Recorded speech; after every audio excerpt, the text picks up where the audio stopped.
I will yield myself 5 minutes. Just a few quick questions and a couple thoughts. And I agree with you, by the way, Mr. Moore. Right now, we can have another hearing on Epstein. We can have another hearing on January 6th, really trying to talk to people about the people on the street and what they're going through when they live in many of these areas throughout the country. That's what we're supposed to be here for. With that, I'm sorry I have to just digress a tiny second. The Epstein files, just so we all know, Epstein was indicted under President Trump's administration. He was arrested during Trump's administration. Maxwell was indicted during the Trump administration, was arrested during the Trump administration. So let's set the facts straight. Mr. Morrow, I have a question for you, and if you can answer briefly. You know, Democratic Party's changed, and again, I don't want to get political here, but you're right. I mean, if I understood what you were saying, there used to be a bipartisan agreement, probably back around the 90s, I don't know the exact years, President Clinton, other noted Democrats that really cared, that as Democrats, they might have been different in vision with Republicans on some issues, fiscal and otherwise, but keeping our streets safe for the men and women who live in the country, especially in urban areas. Wasn't that a bipartisan effort? Wasn't that a different kind of Democrat than what we're seeing now? The tremendous success in New York City relative to driving down crime that began in the 90s began post-Giuliani. Everybody thought it was going to go away. Under Democrat mayor, a police commissioner serving under a Democratic mayor, in fact, two, Raymond Kelly and William Bratton. And Mr. Morrow, thank you for that. And my point is, this is a whole new deal now going on with Democrats. This is a different world. This isn't those Democrats back then. This is Mondami is not Bill Clinton, is not that type of a Democrat at all. Mondami, in fact, wants to take, I'm sure you heard about it, I'm sure you are upset about it, all misdemeanors. There would be no more misdemeanors. I mean, it's unbelievable. The second issue I wanted to talk about is real quickly, I mean, this sounds like a stupid question, but why are we locking up our toothpaste, our mouthwash, our just common things, cough medicine? I mean, what's going on? This is a salient question. 327 career perpetrators identified by the New York Times now account for a full 1/3 of all the shoplifting in New York City. That's driving these numbers. The point that I tried to make in my opening statement was that we're not talking about locking up vast numbers of people now to change the dynamic on the street. What we learned from broken windows and where we are right now is if there was some surgical enforcement on people who are identified, and we just took those steps, conditions would be greatly improved. These are the kinds of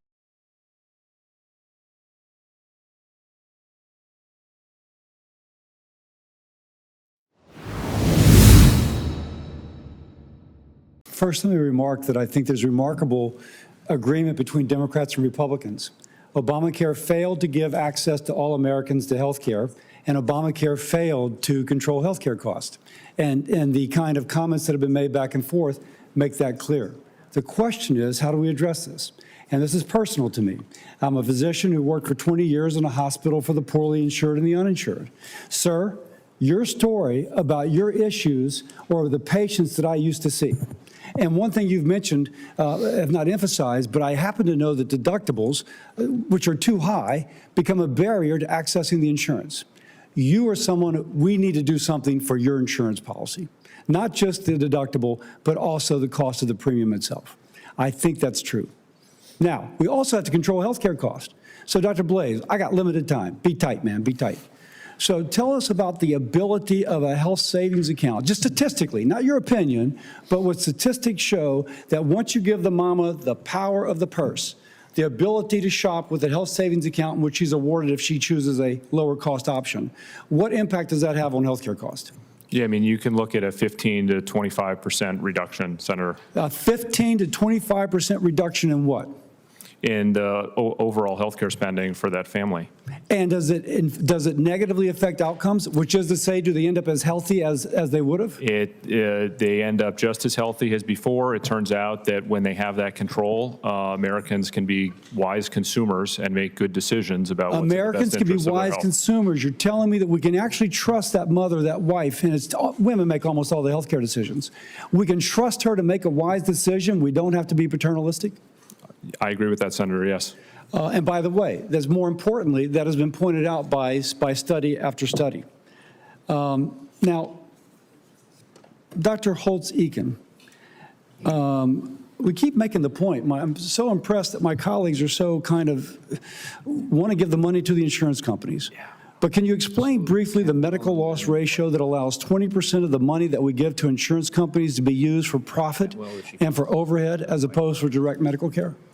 Yeah, in the ACA, the medical loss ratio dictated a minimum amount, 80%, 85 in some cases, that had to be spent on medical care as opposed to other uses of it by the company, profits, administrative expenses. So under the Affordable Care Act, I think it's 20% is allowed to be taken by the insurance company, not for health care, but for overhead and for profit. Correct. Now, as a guy who wants all the money to go to the patient, because we found that the patient can be trusted to make wise decisions, the fact that we are like giving 20% for overhead, and we need insurance companies, but 20% for overhead and profit, that's 20% wasted.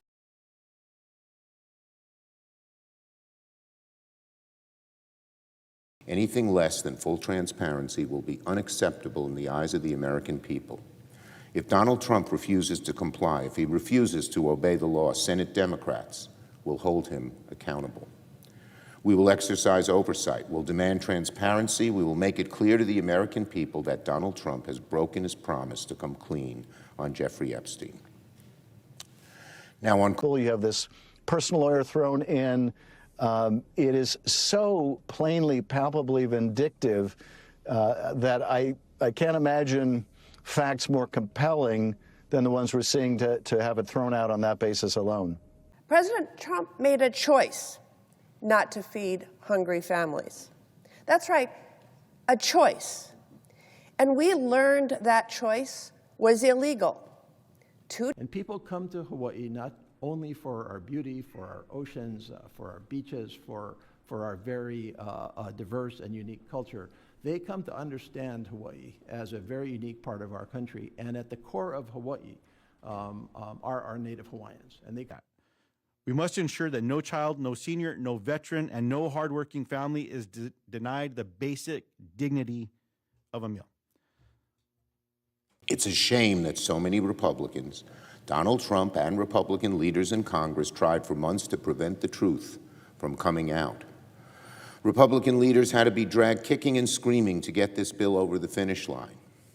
Left to their own. I would have one single payer approach to healthcare. Mm-hmm.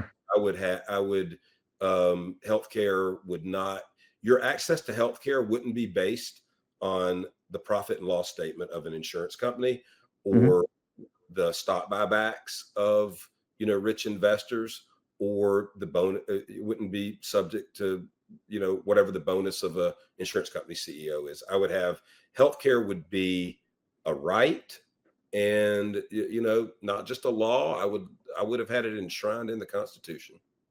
When you look at the experience that we're going through and you see that due process, forget about it, right? Independent judiciary, that's not what they believe in. And the Justice Department to be an arm, a political arm of the White House is really not what our founders had in mind in that oath of office that we take to pledge to protect the Constitution of the United States. Somebody murders somebody and they're out on no cash bail before the day is out. We literally had people that would rob a bank in the morning, get let out an hour later and rob a second bank. Healthcare. Healthcare is a human right. Nobody should go without it. And what is the point of having a healthcare plan if you can't afford to use it? We are voting to restore law and order, to end cashless bail, and to repeal anti-police laws that threaten the safety of our communities and the livelihood of our law enforcement officers. We are voting to restore law and order, to end cashless bail, and to repeal anti-police laws that threaten the safety of our communities and the livelihood of our law enforcement officers. And, when you look at I'm going to call it the illegal immigration pandemic that we had under the previous administration. We had so many people coming into the country that were just bad actors. We had cartels coming in, human traffickers. And so the people of Montana are tired. Law enforcement is being worn thin, and there needs to be a strong reaction to make sure that those who came into the country illegally and are breaking our laws need to be dealt with.